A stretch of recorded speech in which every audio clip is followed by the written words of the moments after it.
Здруженијата за заштита на машкото здравје, за да ја подигнат свеста на посилниот пол, ноември го нарекоа Моември.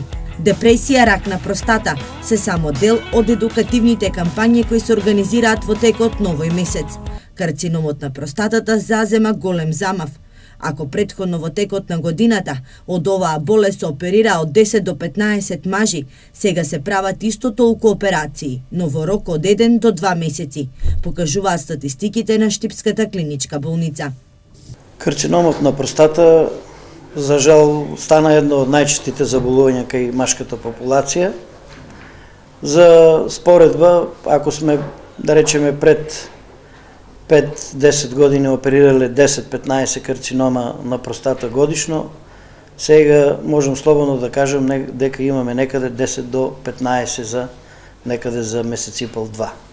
Значи тоа е инциденцата на карциномот на простатата е во многу голем подем.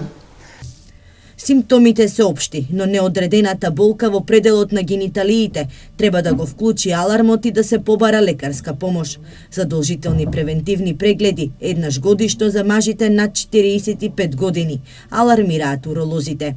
Ние треба да ги малку спроведеме и стандардите од Европа. Значи добро е, значи маж над 45 годишна возраст, барем еднаш во годината да дојде на контролен преглед се вика, значи тоа се основни испитувања, тоа се туморски маркери за простата, комплет лабораторија, ехо на мокрачни патишта, мокрачна бешика, бубрези, простата и испитување на инфекција, значи тоа е уринокултура во Заводот за здравствена заштита, бидејќи една од причините и почести инфекции да може да се појави ова потешко заболување.